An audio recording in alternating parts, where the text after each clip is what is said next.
Aha, mbifurije ibihe byiza mugwiza imigisha mu byo mukora byose, mwibuke gukora subscribe kuri Rukamyarungu. Gende Herve Iradukunda Ntwari. Ndi kumwe na Pastor Bazaza Innocent nk'uko mumaze kubimenyera, turi mu nyigisho zo kugaruka kwa Yesu. Reka dukomeze mu bikurikirane, murakoze. Umwanya no wanyu Pastor. Tubanze dushimira Imana. Nongerijwe. Turagushimiye Imana yacu muri kino gitondo cyiza. Igitondo twongere ngo turebe imirimo yawe ikomeye ujye ukorera abantu bawe. Waraturinze Mana kugira ngo iki gitondo tukigeremo. Turagushimiye ko uduhaye kano kanya ko gukomeza kuganira ku ijambo ryawe. Data, uha umugisha abaryumva kandi turusheho gusobanukirwa ibihe dusohoyemo, tubimenyeshejwe Mwami n'ibimenyetso wasize uvuze. Turagushimiye Mana kuri bubane natwe muri kino cyigisho, kandi ku muntu wese umuha gusobanukirwa, kandi yamara gusobanukirwa Mwami Uwiteka akarushaho kumenya Data ibiharimo, kugira ngo he kubaho uburangara, ahubwo habeho kuba maso no gutegereza kugaruka kwawe. Turagushimiye rero kubyumvise kandi ubasha gukora byinshi birenze ibyo, kugira ngo ubwoko bwawe buzagira iherezo ryiza mu izina rya Yesu. Amen. Amen. Ubushize mu cyigisho cy'ubushize twaganiriye ku bimenyetso by'ibihe, ibimenyetso bivuga ku kugaruka kwa Yesu. Amagambo Imana yavugiye mu kanwa k'umwana wayo Yesu. Yesu yavuze ku buyobe, avuga ku karengane, kandi ibyo byose byaranze itorero rya mbere, kuko tubona ko imbere harimo ubuyobe, inyuma hari akarengane nk'uko twabibonye mu cyigisho cyatambutse. Avuga ku rukundo ruzakonja, avuga ku ntambara n'impuha z'intambara, avuga ku ndwara z'ibyorezo arizo turimo uno munsi wa none. Ngira ngo kubivuga biraza gusobanuka neza, abantu barabishyikira kubera ko ari byo turimo uno munsi wa none. Yesu rero agomba kugaruka. Ni kuki agomba kugaruka? Ibintu byose bigira impamvu yabyo. Yesu agiye gusubira mu ijuru yasabwiye abigishwa be ko agiye kubategurira azagaruka kubatwara, kugira ngo ahari nabo bazabaneyo nabo. Ubwa mbere aza mu isi yaje kuducungura, kugira ngo adukure mu bugome, atwuhagire tubwoko bwe bwite bugira ishyaka ry'imirimo myiza. Asubira mu ijuru asezeranye yuko azagaruka gutwara abo yacunguye, abamwemeye, abamwakiriye nk'umukiza n'umucunguzi wabo. Yesu rero azagaruka nk'uko yabisezeranye natwe. Iyo tubirebye mu butumwa bwiza bwa Yesu Kristo bwanditswe na Yohani ibice 12 umurongo wa 3 n'uwa 4, tubona yuko mbere yo gutandukana n'abigishwa be yarababwiye ngo mu rugo rwa Data hari amazu menshi, rwiyata haba mbabwiye ngo ariko kuko ngiye kubategurira ahanyu nzagaruka mbajyane, kugira ngo aho ndi namwe abariho muzaba. Yesu rero nagaruka azagaruka gutwara itorero kugira ngo ribane nawe ibihe byose. Ikindi nuko Yesu agomba kugaruka kujyana itorero. Ubwa mbere n'amasezerano yaratanze, kandi agomba kugaruka nyine gutwara iryo torero, nk'uko tubibona mu Batesalonike wa mbere bice 4 umurongo wa 16 kugeza ku murongo wa 17. Reka tugende dusoma iyo mirongo kugira ngo turusheho gusobanukirwa neza. Ubutumwa bwiza bwa Yesu Kristo bwanditswe na Yohani ibice 14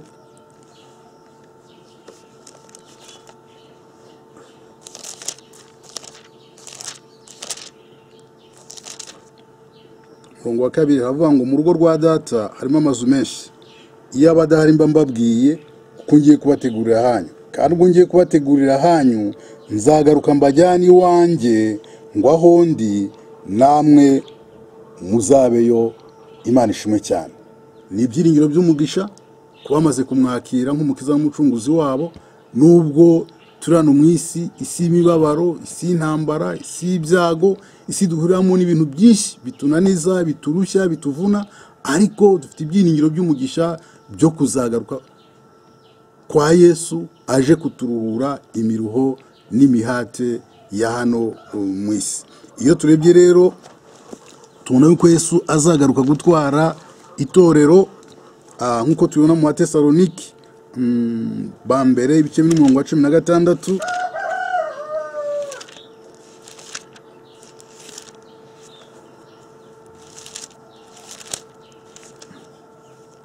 Tesalonike ba mbere ibice by'umurongo wa 16 havuga ngo kugaruka kwa Kristo n'umuzuko w'abapfuye.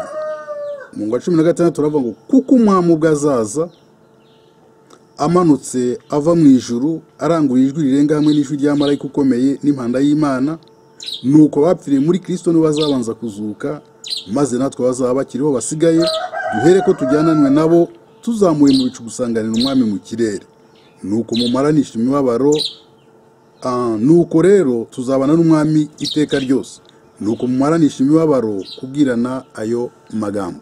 Abatesalonike Pawulo abandikira yongeye kwibutsa yuko Yesu azagaruka, uko kwari kugira ngo bahumurize mu mibabaro, mu ntambara, mu bibazo abakomeze. Niyo mpamvu hano ku murongo wa 18 yabwiye ngo nyamuneka ubwo mwumvise ibyo ko Yesu azagaruka mumaranisha imibabaro kubwirana ayo magambo. Aho kwita ku mibabaro ahubwo mwite ku masezerano yasezeranye yuko azagaruka kubatwara kugira ngo ahari namwe muzabeyo, ahari hataba intambara, ahari hataba ibyago, hataba inzara, hataba ibintu bivuna umuntu mu buzima bw'iminsi yose. Yesu rero agomba kugaruka kuko yabisezeranye. Ikindi nuko azagaruka aje kwima ingoma ye, kuko Yesu ni umwami nkuko twagiye tubibona.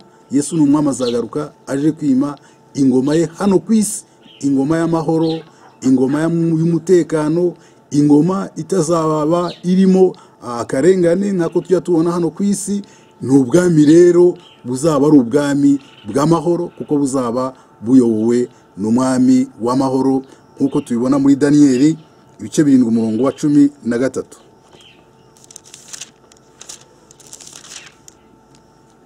Aravuga ngo hanyuma nkitegereza ibyo neretswe nijoro, mbona haje usa n'umwana w'umuntu aziye mu bicu byo mu ijuru, aza umujyi umwe, asanga wa mukuru nyiribihe byose bamumugeza imbere, nuko ahabwa ubutware n'icyubahiro n'ubwami kugira ngo abantu b'amoko yose n'indimi zitari zimwe bajye bamukorera. Ubutware bwe ni ubutware bw'iteka ryose butazashira, kandi ubwami bwe ni ubwami butazakurwaho. Ubundi bwami bwose nkuko twabibonye bugenda busimburwa, ariko ubwami bwa Kristo bwo ni ubwami buzaba ari ubwami butewe ukwabwo, ubwami butandukanye n'ubundi bwami bwa hano ku isi. Ubwami bwa hano ku isi bujya bugenda busimburana, kandi bujya bugenda bugira ibintu bushobora gukora, akabaho igihe hashobora kubaho ibintu bitari byiza. Ariko ubwami bwa Kristo bwo buzaba ari ubwami bw'amahoro, ubwami bw'umutekano. Ni ubwami rero butazashira, ni ubwami butazagera ubundi bwami bubusimbura. Yesu rero mu kugaruka kwe, icyambere twabonye yuko azagaruka nk'uko yabisezeranye. Ni ukubera isezerano yasezeranye yuko azagaruka gutwara abamwizeye, azagaruka gutwara itorero, abo yatoranije, abamwemeye bakizera izina rye. Abo ngabo biratubwira ngo bahindutse, babonye ubushobozi bwo kuba abana b'Imana. Abo rero babonye ubushobozi bwo kuba abana b'Imana ni nabo bazaba abaragwa, kuko yavuze ngo mu rugo rwa data hariyo amazu menshi, nzagaruka mbajyane kugira ngo njye kubaha umurage utabasha kugajuka, utabasha kwandura, utabasha kubora. Ikindi nuko Yesu azagaruka aje guca imanza. Yesu azagaruka aje guca imanza nkuko tubibona mu Batesalonike, urwandiko rwa 2 Pawulo yandikiye Abatesalonike igice cya mbere umurongo wa 7 kugeza ku wa 8. Aravuga ngo kandi namwe ababazwa kubitura kuruhukana natwe ubwo umwami Yesu azahishurwa ava mu ijuru, azanye n'abamarayika w'ubutware bwe hagati y'umuriro waka, ahora inzigo abatamenye Imana n'abatumviye ubutumwa bwiza bw'umwami wacu Yesu. Bazahanwa igihano kibakwiriye, ari cyo kurimbuka kw'iteka ryose, bakoherwa ngo bave imbere y'umwami no mu bwiza bw'imbaraga ze, ubwo azazanwa no gushimirwa abera be kuri uwo munsi, no gutangarirwa kubw'abamwizeye bose, kuko ubuhamya twabahamirije bwemewe. Imana ashimwe cyane.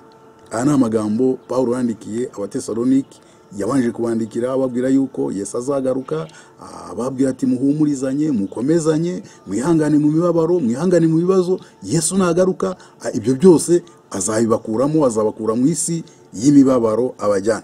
Ubwa mbere Yesu yaje aje kuducungura, ariko ubwa kabiri azaza kuducungura mu buryo bwo kudukura muri iyi si y'imibabaro, isi duhuramo n'ingorane umunsi ku munsi, isi umuntu aba yishimye mu kanya gatoya, mu kandi ukaba winjiye mu bibazo, ukaba winjiye mu mubabaro. Imana tuganze cyane rero kugira ngo turusheho gusobanukirwa ko Yesu adufiteho umugambi mwiza wo kutugirira neza, nubwo turi hano mu isi, ariko tubona yuko igihe nikigera, igihe cyagenwe n'Imana, Yesu azagaruka kuruhura abamwizeye. Ikindi nuko Yesu azagaruka azanye amahoro hano ku isi. Iyi si ni isi tubona irimo imibabaro, nk'uko yabwiye abigishwa, barabwira ngo mbasigiye amahoro, amahoro yanjye ndayabahaye, kandi simba nk'uko abisi batanga. Aravuga ngo mu isi mugira imibabaro, kuko arazi yuko bazahuriramo n'imibabaro, n'abigishwa bazahuriramo n'akarengane, bazahuriramo n'intambara. Kandi si ibyo ngibyo gusa, n'abamwizeye bose yarabakomezaga bahumuriza, babwira ati mu isi muzagira imibabaro, birumvikana izabageraho, atari ko nimuba muri nge muzamufite amahoro. Yesu rero azaza no kuzanira isi amahoro, azi mu bwami bw'amahoro, ubwami bw'umutekano, ubwami abantu bazatekaniramo.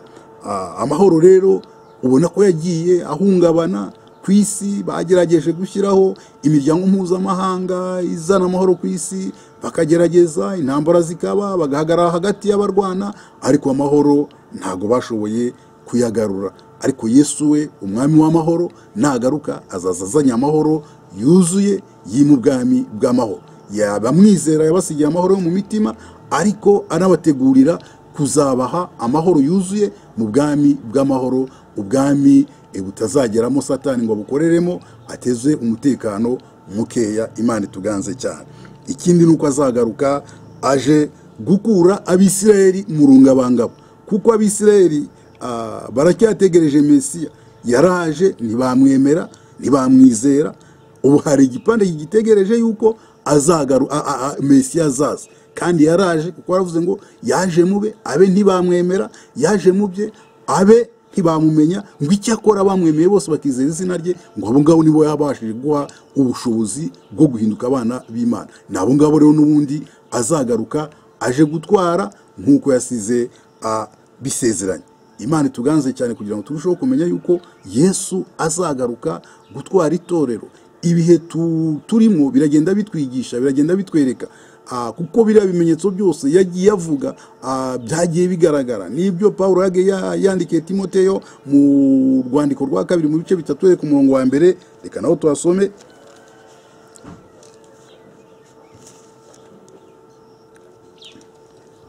Aravuga ngo ubuhenebere butewe ubweho bwo mu minsi y'imperuka.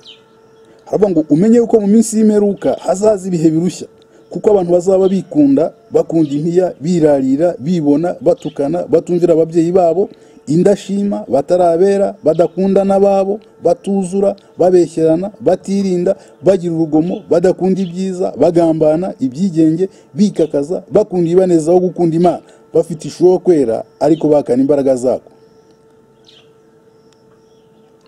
Bafite ishusho yo kwera ariko bakana imbaraga zako. Hano amagambo abanza aravuga ngo iminsi y'imperuka hazabaho ibihe birushya. Ibihe birushya twamaze kubyinjiramo. N'umunsi wa none turi mu birushya mu nzego zose. Inzego z'ubuzima, abantu bararwaye, bahagaritse umutima. Inzego z'ubukungu, abantu ubukungu bwarahungabanye. Abantu ibyo bakoraga bimwe byagiye bisa naho bitagishoboka. Mu rwego rw'imibanire, abantu ntago bagishobora gusabana. Ibyo bibiri dusaba gukora, ibihe byo birasa naho bitubera obstacle, bitubuza kubyinjiramo. Biratubwira ngo ntimukirengagize guteranira hamwe, ariko ibihe turimo byo bikavuga ngo ntimukegerane. Biratubwira ngo mugire umwete wo kubana n'abantu bose amahoro, ariko ibihe turimo byo bikatubera inzitizi yo kugira ngo tubashe kuba mu mwanya mwiza nk'ijambo ry'Imana ridusaba, nk'ijambo ry'Imana ridushaka. Mu nzego z'iyobokamana, mu rwego rw'iyobokamana, insengero zirafunze, abantu ntibegerana, abantu ntibaterana, ibibazo byaravutse. ibyo byose ni ibintu bigaragaza kugaruka kwa Yesu, ni ibintu bigaragaza ko turi mu bihe birushya. Ni ukuvuga ngo uvuze ngo ibihe birushya uno munsi wa none abantu barabishyikira, barabyumva vuba kubera yuko ari ibintu turimo. Pawulo abyandika ni mu kinyejana cya mbere, yabyanditse avuga ngo umenye ko mu minsi y'imperuka hazabaho ibihe birushya. Ariko naho uyu munsi wa none ntabwo twavuga ngo umenye yuko hazabaho. Uyu munsi ni indagihe turimo, ntabwo hazabaho, ubwo ni ibihe turimo twamaze gusohoramo twebwe, ko biratubwira ngo twebwe abasohoreweho n'imperuka y'ibihe. Imana tuganze cyane kugira ngo turusheho gusobanukirwa, turusheho kumenya ibihe turimo, kuko ibihe nibyo bidusaba uko tubibamo, ntabwo ari twe tubitegeka uko tubibamo. Ni ibihe rero birushya mu rwego rw'iyobokamana, mu rwego rw'imibanire, mu rwego rw'ubukungu, mu rwego rwa politike. Ni ibihe birushya. Imana ituganze cyane kugira ngo turusheho gusobanukirwa ibihe turimo, twe gukomeza kubyitiranya, kuko Yesu yabwiye abantu ngo nk'uko byari biri mu minsi ya Nowa. Nowa yafashe igihe kinini cyane agenda akora ibyo byari ibimenyetso bigaragaza yuko umwuzure uzaza mu isi. Aravuga, arakora, kugeza igihe ngo abantu babitesheje agaciro, ntibabone ibyo bimenyetso ngo babyigireho bigire icyo bibabwira, bibakangure, ahubwo babitesha agaciro, ngo kugeza igihe Nowa yinjiriye mu nkuge, abantu umwuzure uraza urabarimbura. Ibi ngibi rero natwe turimo uno munsi wa none byari bikwiye kudukangura kugira ngo tumenye ibihe dusohoyemo, hanyuma turusheho kwitegura kugaruka k'umwami wacu Yesu Kristo ubwo azabaje gutwara itorero nk'uko yabisezeranye. Imana ituganze cyane. Reka rero dusenga Imana, hanyuma tuzakomeza ubutaha, ariko tumenye yuko ibimenyetso byose niko umuririmbyi w'indirimbo ya 69 mu ndirimbo z'agakiza yavuze ngo ubakanguze vuba bya bimenyetso, kuko ijambo ry'Imana rishaka gusohora vuba, ngo ni ukuri tubona ko Yesu aza vuba. Imana ituganze cyane kugira ngo abantu barusheho gukanguka, ibimenyetso birusheho kubigira icyo bibigisha, birusheho kugira icyo bibereka, kugira ngo abantu babe maso, barusheho kwirinda, bategereje kugaruka k'umwami wacu Yesu Kristo ubwo azaba agarutse gutwara itorero rye. Imana ituganze cyane. Reka dusenge Imana. Turagushimiye Imana Data kubw'amagambo yawe. Ni amagambo Mana washyiriweho kugira ngo atubere itabaza, atubere umucyo.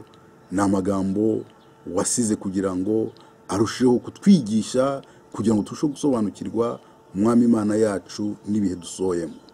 Ni ibihe bigoye, ni ibihe biruhije, birimo kurushya abantu, birimo kunaniza abantu bagacika intege, abantu bakanamuka, abantu bakava mu byizerwa. Ariko Data, turingize kugira ngo abantu babo bakomeze kandi bakangure, kugira ngo bitegure kugaruka kwa Yesu, tuzabashe kumwakira tutari umugabo, tutari kizinga cyangwa umwanyari cyangwa ikintu cyose cyanduye. Turagushimira Imana kumvise gusaba kwacu, kandi ubasha kubidukorera ukadutunganya kugeza igihe uzagarukira kutujyana. Mu izina ryawe Yesu no tubisabye, amen. Urakoze cyane Pastor. Hano hari kuri Rukamyarungu, mbisabira gukora subscribe. General Rive Iradukunda Ntwari, ukomeze mukurikirira ijambo ry'Imana rizajya ricaho igihe cyose.